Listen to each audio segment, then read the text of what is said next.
If we have not met yet, my name is Joe, and I'm one of our pastors here at Mosaic. And this week was wild in our house, in our church, in our community, because I got a text from Pastor Irwin, and he said, "Hey, we're going to play paddle tennis today. Are you down?" And I said, "Yes, sir. I'm so excited. Can't wait." And so a crew of us went, and we're playing paddle tennis, and we rented 2 courts, and we're just having a great time, and it's just getting a good workout and doing it with friends. There's like nothing that's more exciting and joyful. And then I'm playing on one of the other courts with some friends, and then I look over on the other court, and I see Pastor Irwin laying on the ground. And I kind of log it for a second. I'm watching. I was like, "Is he okay?" And I see him rolling on the ground. I realize something's not right. And so I run over there, and there's a crew over there that's with him. And I hear something about a hamstring. I hear, like, pull my hamstring. And so that's my pastor, that's my brother. So I go over, I'm going to do whatever is needed. So I go and I start, like, pulling on his hamstring. Maybe it's tight, I don't know. And then I hear, like, no, pulled my hamstring. Stop pulling my hamstring. I was like, "I'm so sorry." You ever just been in a moment of, like, just traumatic, and you just do things you wouldn't do normally? And what happened is he was going for a ball that was like a drop shot at the net, and as he was running, he pulled his hamstring. And because he pulled his hamstring, he was falling awkwardly, and he put his hand out, and he dislocated his elbow. I know, pray for me, I'm still traumatic. And I look, and as I was pulling his hamstring, and I realized, he's like, "No, it's not his hamstring." I see his elbow is in a place that it is not supposed to be. And you ever saw it, and you just like, don't throw up. And we call 911, and paramedics rush over. And as Pastor Irwin is just laying on the ground and just trying, to stomach the pain. And I was waiting for him to get up. Because he always gets up. If you play basketball with him, if you played tennis with him, if you played soccer, he always gets up. Like I played basketball with him. He broke his ankle. His foot fell off. He grabbed it, and he reattached it and kept playing. He always gets up, and he's not getting up. And I'm like, what's going on? Why did he go for that ball? Why didn't he just leave it alone? Just lose the point. On to the next one, and it's like me and Carlos and Aaron, and we're all just like, why did he have to go for it? And we all looked at each other, and we just smiled, and we said, because that's who he is. He's always going to go for the ball. And I want to take some time today and talk to you about action. Talk to you about what can happen in all of our lives when we decide that life does not happen when we stand back, but when we decide we're going to go for it. That we're going to become action-oriented. In Acts chapter 8, starting in verse 26, listen to these words with me. It says, "Now an angel of the Lord said to Philip, 'Go south to the road, the desert road, that goes down from Jerusalem to Gaza.' So he started out, and on his way, he met an Ethiopian eunuch, an important official in charge of all the treasury of the Kandake, which means queen of the Ethiopians. This man had gone to Jerusalem to worship, and on his way home, was sitting in his chariot reading the book of Isaiah the prophet.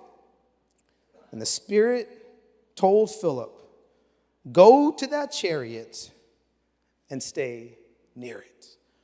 Okay, we'll park it here for a second, because what happens next in this story, in the life of these 2 individuals, Philip and this Ethiopian eunuch, would be a moment that would create so much movement that would forever change the course of not just these 2 individuals' lives, but it would change the course of an entire nation. Ethiopia would never be the same because of this one moment in the life of this eunuch. This seemingly innocuous man who was on his way to Jerusalem to worship. And this moment is important because it's key in the context of a eunuch going to Jerusalem to worship is so nuanced because in that culture, if you were a eunuch, you were not allowed into the temple. So imagine what must have been going on in the soul of this individual who's so hungry for God, who's so hungry for life, who's so hungry for something that's missing at the core of his soul. And he goes to the very place just hoping that he can have some type of encounter. But here's the thing. Be careful not to only look for God in the places that God is supposed to be, and you miss out on all the places that God's trying to show up in your life. See, God shows up in this room every Sunday. So one of my favorite things about Mosaic, we open the door and God's here and he's present and it's powerful. But I'm telling you, if the only time you experience the power of God is in this place, I don't know if you fully experience the full nature of his power. See, it's not just in the sacred places, it's the places that become sacred because we meet the very one our soul is searching for. He's on the way to Jerusalem, the very place that he's not even allowed into. He would have been turned away. Yet there's something in him that was so hungry. See, so often, I think the material that God looks for in us is not our talent. It's not our gifting. It's not our position, our personhood. I think what he looks for more often is our hunger. It's, do we have an expectation that he's going to show up, that he's going to move? And I love the convergence that happens in these two individuals. And when we're talking about being action-oriented, having the type of character and nature that you just move, there's a few different dynamics that we're going to talk about and notice in this passage. And there's a few different arenas that God shows up in a really beautiful way. And here's the first. See, in verse 29, it says, the Spirit told Philip, go to that chariot and stay near it. See, when we're talking about being action-oriented, the first thing I want you to hear is that God speaks through his Spirit. And this space where God speaks so uniquely and powerfully through his Spirit, this is called the unexplainable. Have you ever just had something happen in your life that you could not explain? Okay, 3 of us. I love it, right?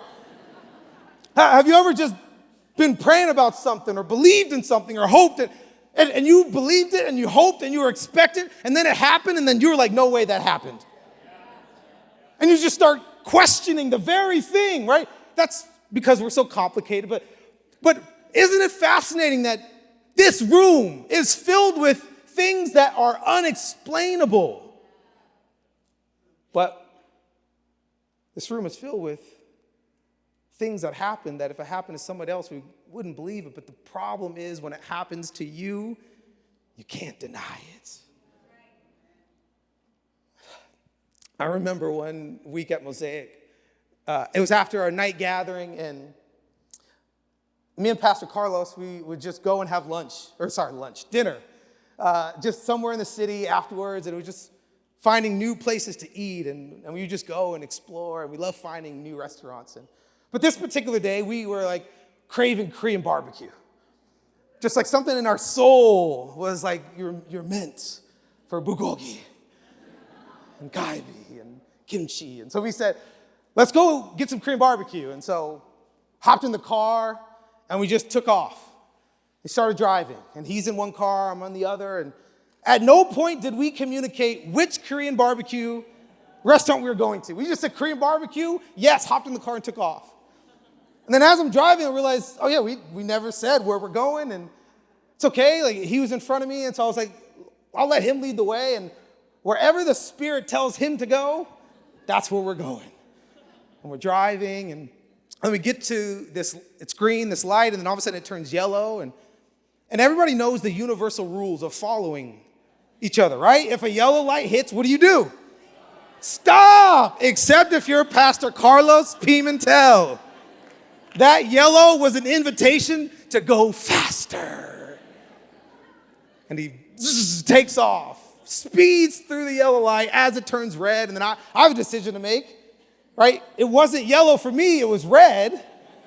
But do I follow my friend? And I would try to be a good citizen, so I said I should not run this light. So I pumped the brakes, sat at this red light, and I just watched his car take off. It was like the longest light ever. And I just see his lights dimming in the distance, and then I see him turn left. I said, all right, let me just call him. Grab my phone. Phone's dead. So I was like, okay, I can't call him. So what am I going to do? This is Los Angeles. Do you know how many Korean barbecue restaurants there are? And there's not like one place that we would always go to. We had a place that was like the cheap one where we just wanted to go and get something fast. We had the okay one that was a little better than the cheap one. We had the like normal average, Then we had the high end. So there's 17 different options. I'm like, I have no idea where this man just went. So I just started driving and I turn left, and I'm just looking, and I'm going, where would mi hermano go? And I see one to the left, and I'm like, nah.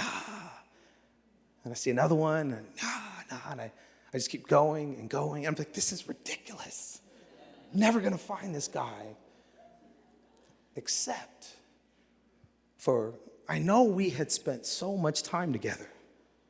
See, I know that we had invested in our relationship. See, I know that there was things that we knew about each other that we should not have known simply through proximity, simply through investment. And I just said, I'm going to find this man. And I just kept driving, and something in me said, there. And I turned into the parking lot, and lo and behold, in that restaurant is my brother, Carlos Pimentel. He had no idea what happened. He thought I just followed him as normal. See, I think a lot of times this is how we engage with God. We want happenstance, random encounters without the investment in the relationship.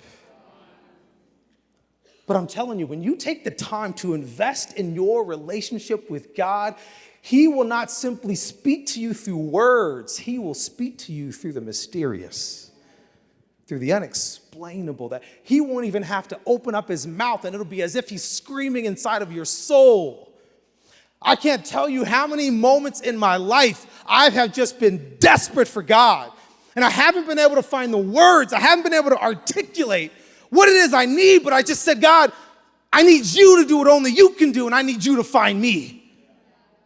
And my job is just to position myself under the umbrella of the goodness of God, and then let Him do what only He can do.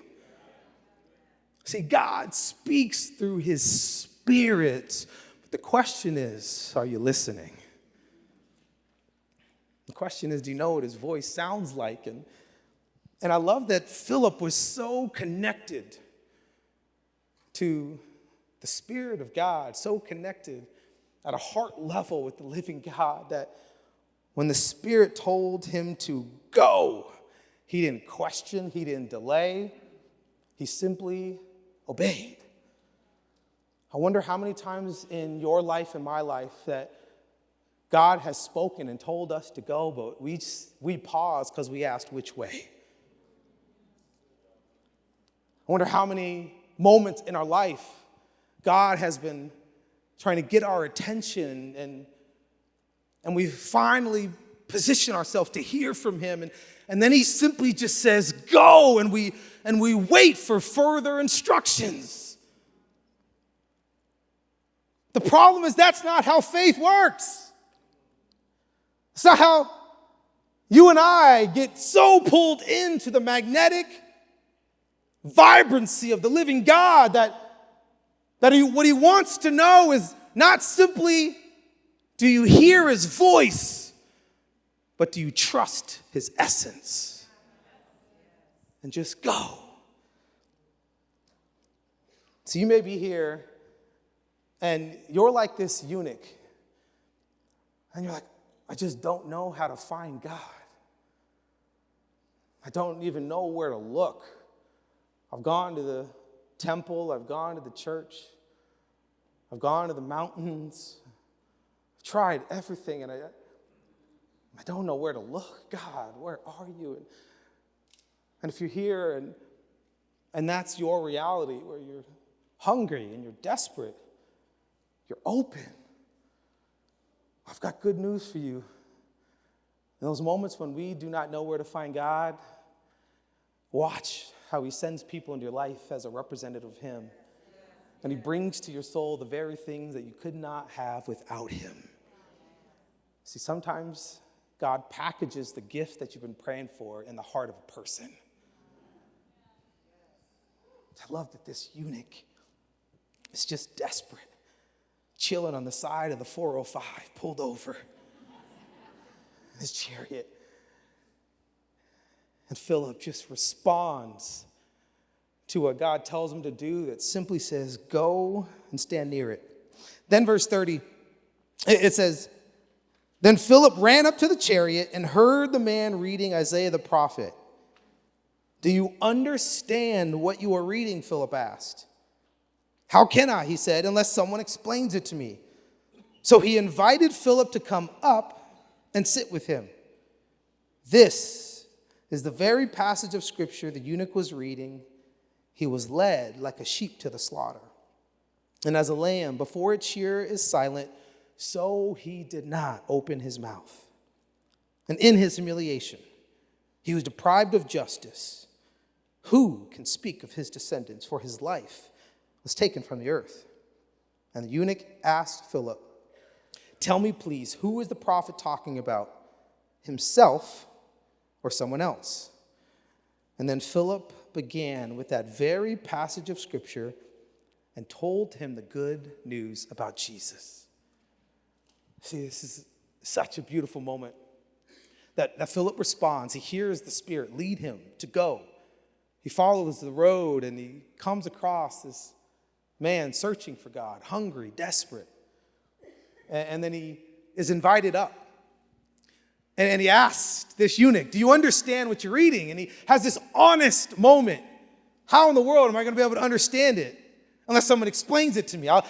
I love when people are brand new to faith or questioning or curious, that they're just open and honest. They tell the truth. Why is it that the more we follow Christ or the more you've known Jesus, you try to act like you have to have it all figured out? You have to act like you have all the answers. We have to act like the point of getting close to God is certainty. It's not.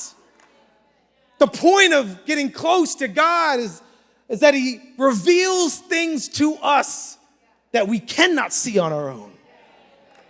And I love how raw and open this eunuch is. How in the world could I understand it unless someone explains it to me? See, if you want to be an action-oriented person, you got to understand that God speaks through his Spirit. But then you also have to find the truth and the power and the fact that God also speaks through the scriptures. That the scriptures are one of the most beautiful invitations from God to tap into the frequency of his voice. That sometimes he will mysteriously just speak to the core of who you are and you can't explain it, but you knew it was God. Sometimes he'll send a person on his behalf at the very moment you need it. And it was as if God knew that you didn't just need his presence, but you needed the power of community. But then there will also be moments in your life, if you will align yourself with it, where God speaks through the power of his scriptures. That the scriptures are God's word. It's him breathing into a book, living, breathing, life-filled. And when we access it, it's as if we're accessing the heart and mind of God. So I wonder how many breakthroughs were on the opposite side of us diving into the scriptures. I wonder how much life and joy and beauty was one verse away. But I wonder how often we keep the keys to life locked in a closed book sitting on a nightstand or on an iPhone or an Android, where we spend more time with the outside world and focusing on the inner world.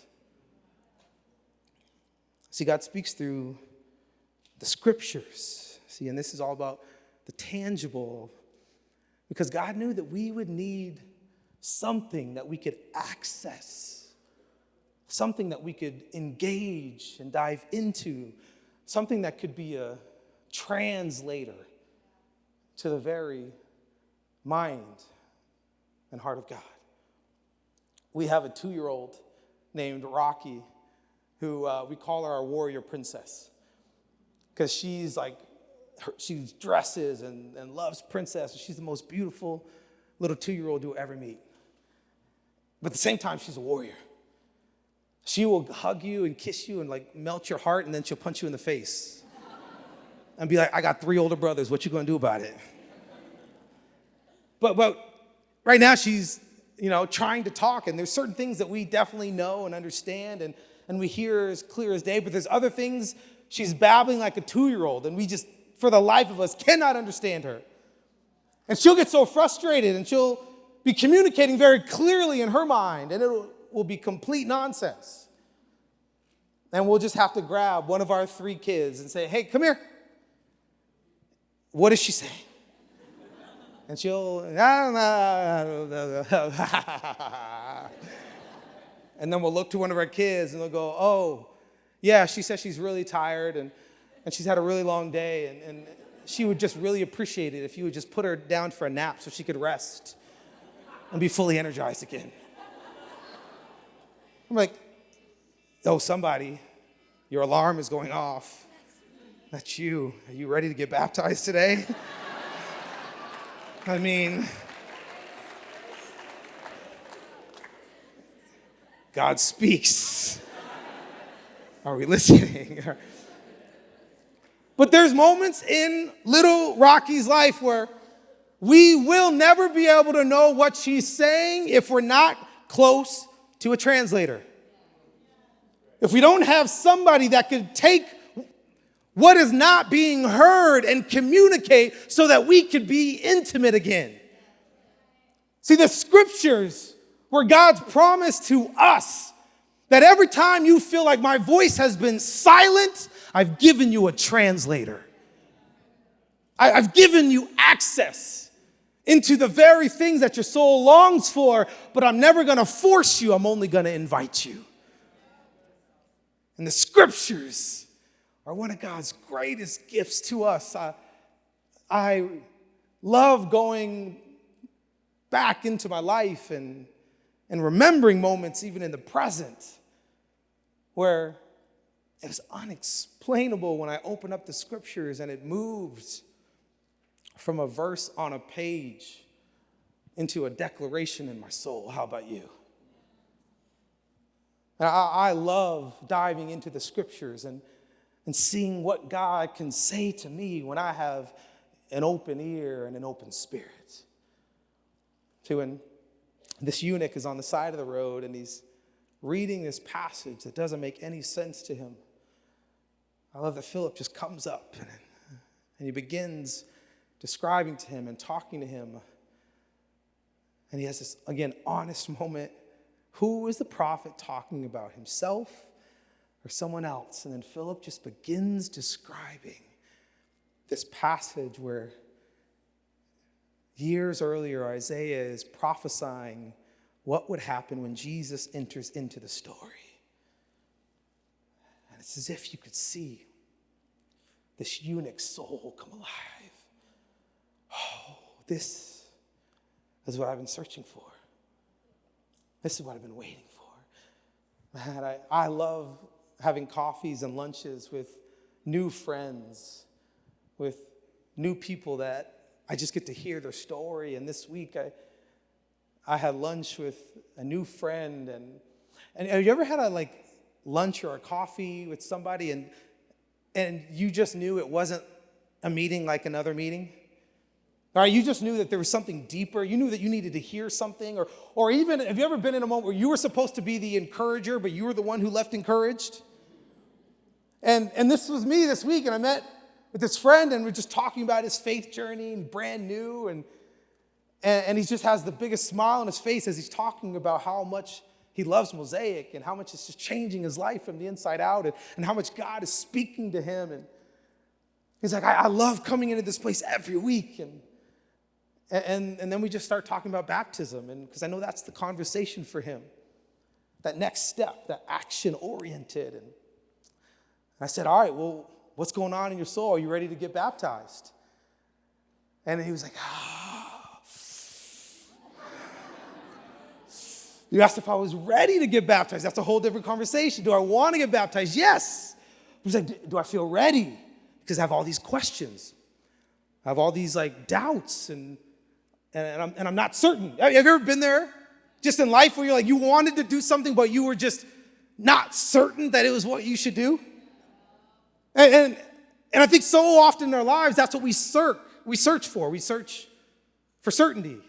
We search for clarity rather than search for presence, for essence, for courage. And we're just having this beautiful, honest conversation. And I love this moment because he's like, everything about who I am as a business owner, as an entrepreneur, right, in my life is like, I don't need any of the information. I just go. I just act. And that's why I've been successful in business. I just move. And everybody else is thinking and they're debating, and that's like my secret sauce is I just act.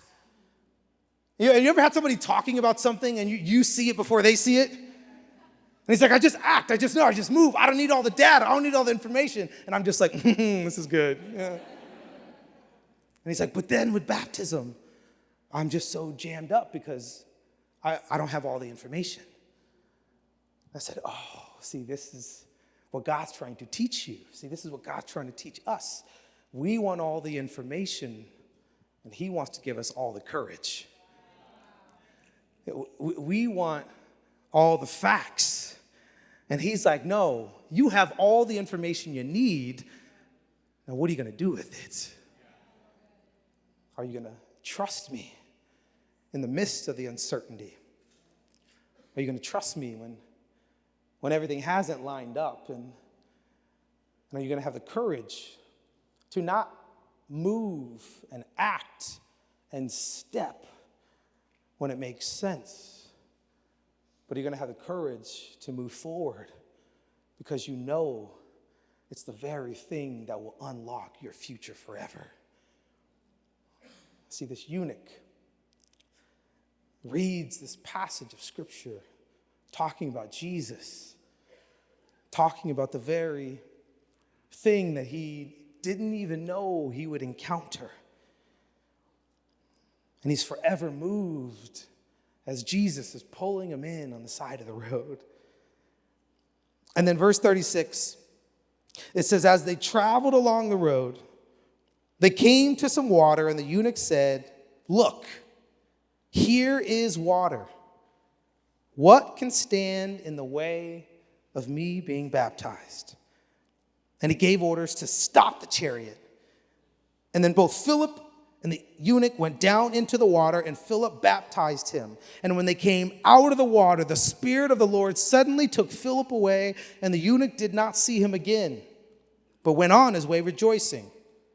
Philip, however, appeared at Azotus and traveled about preaching the gospel in all the towns until he reached Caesarea.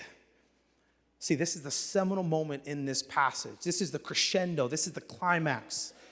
This is what everything has been building up to, that God would use Philip to meet this eunuch on the side of the road. As this eunuch went to the temple, hungry for God, he pulls the chariot over. He's reading a passage, doesn't make sense. Philip encounters him, engages with him, tells him the very thing you're reading about is the person of Jesus who transformed my life and is inviting you in to transform your life. And then it says they're going along in this chariot. They're traveling along the road. They're doing life. See, that's what we do. So many times we simply are just on the road doing life. And to our left and to our right is water. That's an invitation to stop existing and to start living. That's an invitation. to finally be the you that you're desperate for. And I love that they're traveling on the road, and it's this eunuch that sees this body of water, and he orders, I love the language of it, it's important.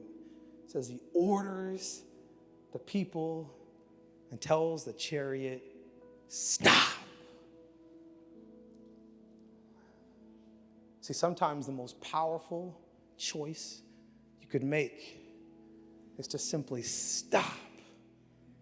Stop running in fear. Stop being overwhelmed with doubt.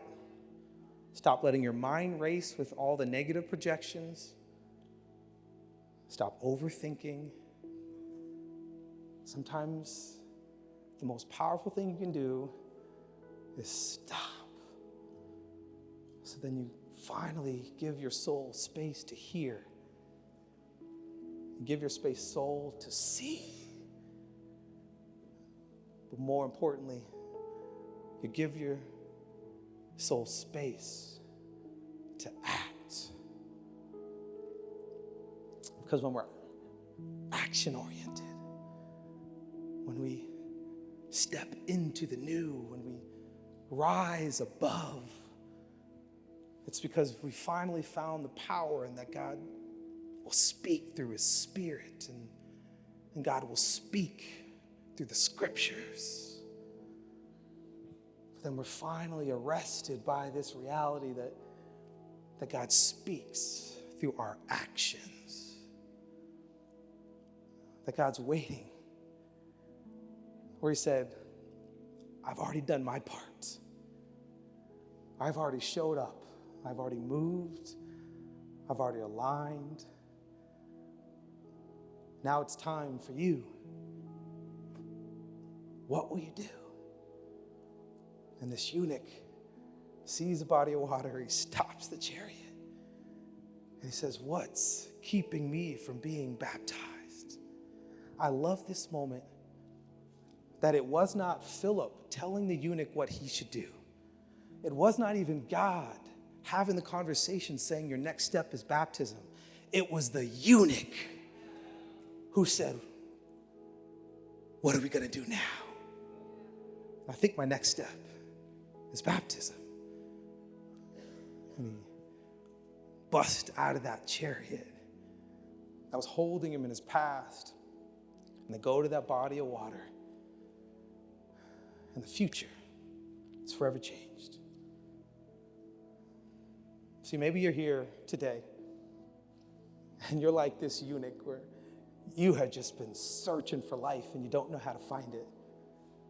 And you've turned over every stone. You've tried every practice.